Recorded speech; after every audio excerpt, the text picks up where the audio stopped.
Hello दोस्तों, आपका स्वागत है आपके अपने यूट्यूब चैनल बीबी स्टडी पॉइंट पर। दोस्तों आज है हमारा जनरल साइंस का टेस्ट नंबर 6।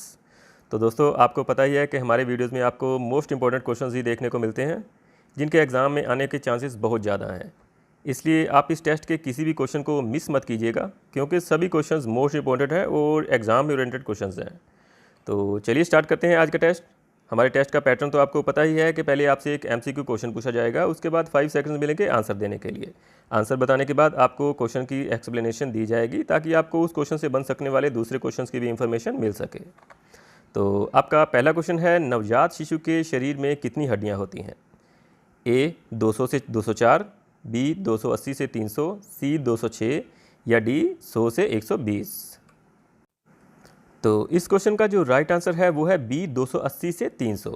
दोस्तों एक एडल्ट में तो 206 हड्डियां पाई जाती हैं, पर एक जो नवजात शिशु होता है ना उसमें 280 से 300 हड्डियां पाई जाती हैं, एक एडल्ट से ज़्यादा। धीरे धीरे से जैसे एज बढ़ती जाती है ना तो ये हड्डियां जो है ना वो एक दूसरे के साथ मिलती जाती हैं और कम होती जाती हैं। और आपको हमारे शरीर की सबसे बड़ी हड्डी का भी पता होना चाहिए कि हमारे शरीर की सबसे बड़ी हड्डी होती है फीमर, जो हमारी जांघ में पाई जाती है। और सबसे छोटी हड्डी जो होती है कान में, स्टेपीज़। ठीक है ना, तो आप इन दोनों को भी याद रखेंगे। तो चलते हैं नेक्स्ट क्वेश्चन पर। हमारा नेक्स्ट क्वेश्चन है, ताजमहल का रंग पीला किस रसायन के कारण हो रहा है?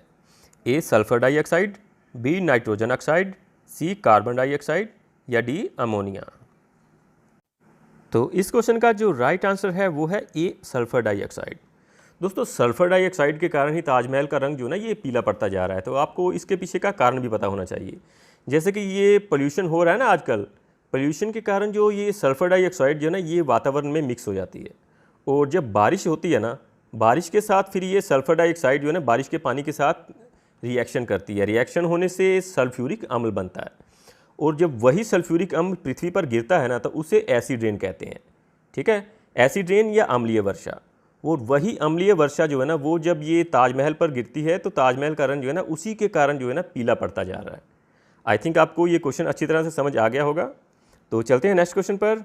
हमारा नेक्स्ट क्वेश्चन है, पृथ्वी के वातावरण में कितने प्रतिशत नाइट्रोजन पाई जाती है? ए 21%, बी 78%, सी 90% या डी 1%। तो इस क्वेश्चन का जो राइट आंसर है वो है बी 78%। पृथ्वी के वातावरण में 78% नाइट्रोजन गैस पाई जाती है। और आपको ऑक्सीजन का जरूर पता होना चाहिए कि हमारे वातावरण में ऑक्सीजन की जो मात्रा है ना वो 21% है, यानी कि दूसरे नंबर पर ऑक्सीजन गैस पाई जाती है। और बाकी जो 1% बच जाता है ना उसमें जो गैसें पाई जाती हैं उनमें मेन है ऑर्गन और कार्बन डाइऑक्साइड। ठीक है, आपका नेक्स्ट क्वेश्चन है, समुद्री घोड़ा यानी कि सी हॉर्स किस प्राणी वर्ग में आता है? ए स्तनधारी वर्ग, बी मछली वर्ग, सी सरीसृप वर्ग या डी मोलस्का वर्ग। मोस्ट इंपॉर्टेंट क्वेश्चन है, इसे ध्यान से पढ़िए। इस क्वेश्चन का राइट आंसर है बी मछली वर्ग। समुद्री घोड़ा जो है ना ये मछली वर्ग में आता है। और समुद्री घोड़ा समुद्र में पाई जाने वाली छोटी मछलियों की एक प्रजाति का नाम है। और समुद्री घोड़ा एक विचित्र प्रकार की मछली है जिसका सिर होता है घोड़े की तरह और पूंछ जो होती है ना इसकी वो सांप के जैसी होती है। ठीक है, और इसका वैज्ञानिक नाम भी आपको पता होना चाहिए। इसका वैज्ञानिक नाम है हिप्पोकैम्पस। तो चलते हैं नेक्स्ट क्वेश्चन पर। हमारा नेक्स्ट क्वेश्चन है, हीमोफीलिया किस प्रकार का रोग है? ए विषाणु जनित रोग, बी अनुवांशिक रोग, सी संक्रमित रोग या डी उपरोक्त सभी। ये क्वेश्चन भी एक मोस्ट इंपॉर्टेंट क्वेश्चन है क्योंकि ये कई बार एग्जाम्स में रिपीट हुआ है। इसका राइट आंसर है बी अनुवांशिक रोग यानी कि जेनेटिक डिजीज़। जेनेटिक डिजीज़ में अगर परिवार के किसी एक सदस्य को कोई रोग होता है तो वो आगे ट्रांसमिट होता जाता है और ये कई बार कई पीढ़ियों तक भी चलता है। और ये हीमोफीलिया रोग में होता ये है कि जो इसका रोगी होता है ना उसके शरीर पर अगर कोई कट लग जाता है तो उसका खून बहना बंद नहीं होता। इसका कारण ये है कि जो नॉर्मल पर्सन्स होते हैं ना उनके खून में एक थ्रोम्बोप्लास्टिन नाम का एक तत्व पाया जाता है जो हमारे खून का थक्का जमाने में मदद करता है। इस तत्व की कमी होती है हीमोफीलिया रोगी में। इसी कारण चोट लगने के बाद उनके खून का थक्का नहीं जमता और खून बहना रुकता ही नहीं है, जिस कारण रोगी की ना मृत्यु भी हो सकती है। आपका नेक्स्ट क्वेश्चन है, किस रंग का तरंग दैर्घ्य सबसे कम होता है यानी कि वेवलेंथ सबसे कम होता है? ए नीला, बी पीला, सी बैंगनी या डी लाल। जल्दी से सोचिए कि इसका राइट आंसर क्या है। राइट आंसर है सी बैंगनी। दोस्तों बैंगनी रंग का तरंग दैर्घ्य जो ना ये सबसे कम होता है और लाल रंग का तरंग दैर्ध्य जो ना ये सबसे ज़्यादा होता है। आप इन दोनों के बीच में डिफरेंस याद रखेंगे। और आपको ये भी पता होना चाहिए कि सफ़ेद प्रकाश जो है ये 7 रंगों से मिलकर बना होता है, जिसे अलग करने के लिए प्रिज्म का प्रयोग करते हैं। प्रिज्म के एक तरफ से वाइट प्रकाश को गुजारा जाता है और दूसरी तरफ से ये 7 रंगों में डिवाइड हो जाता है, जिसका सीक्वेंस यहाँ नीचे लिखा हुआ है, तो आप ये पढ़ सकते हैं। आपका नेक्स्ट क्वेश्चन है, किस कोयले को सबसे उत्तम किस्म का कोयला कहा जाता है? ए लिग्नाइट, बी बिटुमिन, सी पीट या डी एंथ्रेसाइट? तो जल्दी से सोचिए कि इसका राइट आंसर क्या है। इसका राइट आंसर है डी एंथ्रासाइट। एंथ्रासाइट जो है ना ये कोयले की सबसे अच्छी किस्म का नाम है। इसका रंग तो काला होता है, पर इसे हाथ लगाने से हाथ काला नहीं होता। इस क्वेश्चन से एक और क्वेश्चन भी आता है कि एंथ्रासाइट कोयले में कार्बन की मात्रा कितनी होती है। तो आपको पता होना चाहिए कि एंथ्रासाइट कोयले में कार्बन की मात्रा 95% होती है। और सबसे निम्न स्तर का जो कोयला होता है ना वो होता है पीट कोयला। और पीट कोयले में कार्बन की जो मात्रा होती है ना वो 50% से भी कम होती है। आपको ये भी याद रखना है। आपका नेक्स्ट क्वेश्चन है, सोडा वाटर में कौन सी गैस होती है? ए ऑर्गन, बी ऑक्सीजन, सी कार्बन डाइऑक्साइड या डी नाइट्रोजन? तो इस क्वेश्चन का जो राइट आंसर है वो है सी कार्बन डाइऑक्साइड। दोस्तों आपको जानकर हैरानी होगी कि सभी प्रकार के जो सोडा वाटर और सॉफ्ट ड्रिंक्स हम पीते हैं ना उनमें कार्बन डाइऑक्साइड यानी कि CO2 गैस भरी जाती है। तो चलते हैं नेक्स्ट क्वेश्चन पर। हमारा नेक्स्ट क्वेश्चन है, मानव मूत्र का औसत pH मान कितना होता है? ए 7.4, बी 6, सी 3 या डी 11? मोस्ट इंपॉर्टेंट क्वेश्चन है, इसे ध्यान से पढ़िए। इस क्वेश्चन का जो राइट आंसर है वो है बी 6। दोस्तों एक स्वस्थ मानव का मूत्र जो होता है ना उसका औसत pH मान 6 होता है। और मानव रक्त का pH मान भी आपको पता होना चाहिए कि मानव रक्त का pH मान 7.4 होता है। और मानव मूत्र जो है ना ये पीला क्यों होता है, ये भी एक क्वेश्चन बनता है। इसका कारण होता है यूरोक्रोम। यूरोक्रोम नाम के तत्व के कारण मानव मूत्र का रंग जो है ना पीला होता है। इससे एक और क्वेश्चन भी आता है कि एक स्वस्थ मनुष्य दिन में लगभग कितना मूत्र उत्सर्जित करता है। उसका भी आपको पता होना चाहिए कि एक स्वस्थ मनुष्य दिन में लगभग 1.5 लीटर मूत्र उत्सर्जित करता है। तो चलते हैं नेक्स्ट क्वेश्चन पर। आपका नेक्स्ट क्वेश्चन है, मानव शरीर में ब्लड बैंक ऑफ RBC किसे कहा जाता है? यानी कि blood bank of red blood cells. A प्लीहा, बी तिल्ली, सी स्प्लीन या डी उपरोक्त सभी? तो इस क्वेश्चन का राइट आंसर है डी उपरोक्त सभी। थोड़ा कंफ्यूजिंग क्वेश्चन था। आपको ये पता होना चाहिए कि ये तीनों नाम जो है ना ये एक ही अंग के हैं। ठीक है, ये प्लीहा, तिल्ली और स्प्लीन ये रीढ़धारी प्राणियों में पाया जाता है और मानव में ये पेट के ऊपर स्थित रहता है। आप ये डायग्राम में देख सकते हैं। और ये हमारे शरीर में रोग निरोधक तंत्र का एक भाग होता है। ठीक है, आपका नेक्स्ट क्वेश्चन है, निम्न में से कौन सा रोग प्रोटोजोआ से नहीं होता? ए मलेरिया, बी पेचिस, सी पायरिया या डी एथलीट फुट? ध्यान से देखिए, पूछा गया है कि प्रोटोजोआ से नहीं होता। तो इसका राइट आंसर है D athlete foot. Athlete foot जो ना ये प्रोटोजोआ से नहीं होता, ये फफूंद से होने वाला रोग है। बाकी तीनों जो है ना वो प्रोटोजोआ से होने वाले रोग हैं। प्रोटोजोआ से होने वाले मेन रोग भी आपको पता होना चाहिए कि पेचिस, मलेरिया, सोने की बीमारी, पायरिया, कालाजार, ये सभी जो है ना ये प्रोटोजोआ से होने वाले रोग हैं। और एथलीट फुट होता क्या है ये भी आपको पता होना चाहिए कि ये एक संक्रामक रोग है और ये इससे प्रभावित होने वाले व्यक्ति के संपर्क में आने वाली किसी भी चीज़ से फैल सकता है।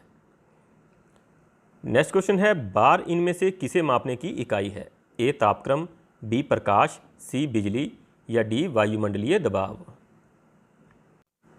इस क्वेश्चन का जो राइट आंसर है वो है डी वायुमंडलीय दबाव। बार जो है वायुमंडलीय दबाव को मापने की इकाई है। और इस क्वेश्चन से एक और क्वेश्चन भी बनता है कि वायुमंडलीय दबाव को मापने के लिए किस यंत्र का प्रयोग किया जाता है? तो आपको उसका भी पता होना चाहिए कि वायुमंडलीय दबाव को मापने के लिए बैरोमीटर का प्रयोग किया जाता है। ठीक है, तो आपका नेक्स्ट क्वेश्चन है, सौर ऊर्जा को विद्युत ऊर्जा में बदलने के लिए किस यंत्र का प्रयोग किया जाता है? A lithium cell, B photovoltaic cell, C dry cell या D Daniell cell? Important question है, ध्यान से देखिए। इसका राइट आंसर है बी फोटोवोल्टिक सेल। सौर ऊर्जा को विद्युत ऊर्जा में बदलने के लिए फोटोवोल्टिक सेल का प्रयोग किया जाता है। ठीक है, आप ये डायग्राम में देख सकते हैं। ऐसी जो प्लेटें होती हैं ना ये छत के ऊपर लगाई जाती हैं, जिसके ऊपर सूरज की रोशनी पड़ने से सूर्य की रोशनी से विद्युत उत्पन्न की जाती है। आपका नेक्स्ट क्वेश्चन है, हाइड्रोपोनिक्स क्या है? ए मिट्टी में कमल उगाना, बी सब्जियों का अध्ययन, सी पौधों को पानी में उगाना या डी फूलों का अध्ययन? तो राइट आंसर है सी, पौधों को पानी में उगाने को हाइड्रोपोनिक्स कहा जाता है। आपको दूसरे ऑप्शंस का भी पता होना चाहिए कि सब्जियों के अध्ययन को ओलरीकल्चर कहा जाता है और फूलों के अध्ययन को बोटैनी कहा जाता है। ठीक है, हमारा नेक्स्ट क्वेश्चन भी इंपॉर्टेंट क्वेश्चन है कि अंगूर की खेती को क्या कहा जाता है? ए विटिकल्चर, बी वर्मिकल्चर, सी पीसीकल्चर या डी एपीकल्चर। आपको इन सभी का फैक्ट्स अभी पता चल जाएंगे। इसका राइट आंसर है ए विटिकल्चर। अंगूर की खेती को विटिकल्चर कहा जाता है और केंचुआ पालन को वर्मिकल्चर कहा जाता है। पीसीकल्चर जो है ये मछली पालन को कहा जाता है और एपीकल्चर का भी आपको पता होना चाहिए कि मधुमक्खी पालन को एपीकल्चर कहा जाता है। ठीक है, आई थिंक आपको ये क्वेश्चन अच्छी तरह से समझ आ गया होगा। तो नेक्स्ट क्वेश्चन है, शुद्ध सोने में तांबे को क्यों मिश्रित किया जाता है? ए सोने की चमक बढ़ाने के लिए, बी सोने को कठोर बनाने के लिए, सी सोने को नरम बनाने के लिए या डी सोने को अधिक पीला बनाने के लिए।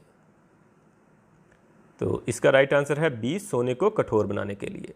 सोने को कठोर बनाने के लिए उसमें तांबा मिक्स किया जाता है क्योंकि 24 कैरेट सोना जो है ना वो पूर्ण रूप से शुद्ध होता है और पूर्ण शुद्ध सोना जो होता है बहुत नरम होता है, इससे गहने नहीं बन सकते और इससे गहने बनाने के लिए इसे कठोर करना जरूरी होता है, इसलिए इसमें तांबा मिलाया जाता है। हमारा जो नेक्स्ट क्वेश्चन है वो है, मोबाइल बैटरी में किस धातु का प्रयोग किया जाता है? ए चांदी, बी सोडियम, सी लिथियम या डी सोना। राइट आंसर है सी लिथियम। मोबाइल बैटरियों में लिथियम का प्रयोग किया जाता है और लिथियम जो है ना इसके बारे में आपको पता होना चाहिए कि लिथियम जो है ये प्रकृति की सबसे हल्की धातु और सबसे कम घनत्व वाला ठोस पदार्थ है और लिथियम का जो सिंबल होता है वो Li होता है और परमाणु क्रमांक जो है ना इसका 3 होता है। क्वेश्चन है, हड्डियों में कैल्शियम की मात्रा किस टेस्ट द्वारा पता की जाती है? ए BMD, बी ECG, सी EEG या डी उपरोक्त सभी। राइट आंसर है ए BMD। हड्डियों में कैल्शियम की मात्रा BMD टेस्ट द्वारा पता की जाती है और BMD की फुल फॉर्म भी आपको पता होना चाहिए, बोन मिनरल डेंसिटी। और ECG जो है उसका भी पता होना चाहिए कि इलेक्ट्रोकार्डियोग्राफ इसकी फुल फॉर्म है और ये टेस्ट हृदय को चेक करने के लिए किया जाता है। और EEG टेस्ट जो है ये मस्तिष्क के लिए किया जाता है और इसकी फुल फॉर्म होती है इलेक्ट्रोएंसेफेलोग्राम। आपका अगला क्वेश्चन है, स्टेनलेस स्टील का आविष्कार किसने किया था? A Newton, D Harry Brearley, C Mendel, D Watson. इस क्वेश्चन का राइट आंसर है B Harry Brearley. Stainless steel एक तरह का एलॉय होता है और जो जंग रहित होता है इसे जंग नहीं लगता। इसी क्वेश्चन से एक और इम्पोर्टेंट क्वेश्चन बनता है कि स्टेनलेस स्टील किसका मिश्र धातु है? तो आपको वो भी पता होना चाहिए कि ये लोहे और क्रोमियम का एक मिश्र धातु है। तो चलते हैं हमारे नेक्स्ट क्वेश्चन पर। हमारा नेक्स्ट क्वेश्चन है, इनमें से किस ग्रह के वातावरण में सबसे ज़्यादा कार्बन डाइऑक्साइड गैस पाई जाती है? ए शुक्र, बी पृथ्वी, सी शनि या डी बुध। मोस्ट इंपॉर्टेंट क्वेश्चन है, ध्यान से देखिए। इसका राइट आंसर है ए शुक्र यानी कि वीनस। शुक्र ग्रह के वातावरण में सबसे ज़्यादा कार्बन डाइऑक्साइड गैस पाई जाती है और इसी गैस की वजह से शुक्र ग्रह जो है ये सौरमंडल का सबसे गर्म ग्रह है। तो शुक्र जो है सूर्य से दूसरे नंबर का ग्रह है। पहले नंबर पर कौन सा ग्रह आता है? बुध यानी कि मरकरी। और आप सोच रहे होंगे कि पहले नंबर वाला ग्रह सबसे ज़्यादा गर्म ग्रह क्यों नहीं है? क्योंकि वहाँ कार्बन डाइऑक्साइड की मात्रा जो है ना ये शुक्र से कम है। शुक्र पर सबसे ज़्यादा कार्बन डाइऑक्साइड गैस होने के कारण ही शुक्र जो है सौरमंडल का सबसे गर्म ग्रह है। हमारा नेक्स्ट क्वेश्चन एक मेमोरी चेक का क्वेश्चन है। ये हमारे general science GK test number 5 से लिया गया है। क्वेश्चन है, प्रथम विश्व युद्ध में किस गैस का प्रयोग रासायनिक शस्त्र के रूप में किया गया था? A hydrogen cyanide, B mustard gas, C carbon monoxide या डी इनमें से कोई नहीं। तो इस प्रश्न का उत्तर आपको मिलेगा हमारे general science GK test number 5 में। उसे देखने के लिए आप ऊपर आई बटन पर क्लिक कीजिए या नीचे डिस्क्रिप्शन में उसका लिंक है, उस पर क्लिक करके आप वो टेस्ट देख सकते हैं। अगर आपको इसका जवाब पता है तो आप कमेंट में इसका आंसर दे सकते हैं। और हमारे इस टेस्ट के बारे में अगर आपका कोई डाउट या सजेशन हो तो आप वो भी हमें कमेंट में लिख सकते हैं। और दोस्तों, अगर आपको ये टेस्ट अच्छा लगा तो आप प्लीज़ लाइक करके हमारा हौसला ज़रूर बढ़ाइए। आपका एक लाइक हमें इससे भी अच्छे टेस्ट बनाने के लिए मोटिवेशन देता है। तो जिन फ्रेंड्स ने हमारा चैनल अभी तक सब्सक्राइब नहीं किया वो प्लीज़ हमारा चैनल सब्सक्राइब कर लें और बेल का आइकन ज़रूर दबा दें ताकि हमारे आने वाले वीडियोज़ की अपडेट्स भी आपको मिल सकें। तो दोस्तों, आज के टेस्ट में बस इतना ही। जल्दी ही मिलते हैं नेक्स्ट टेस्ट में इससे भी अच्छे लेवल के क्वेश्चंस लेकर। तब तक के लिए गुड बाय एंड जय हिंद।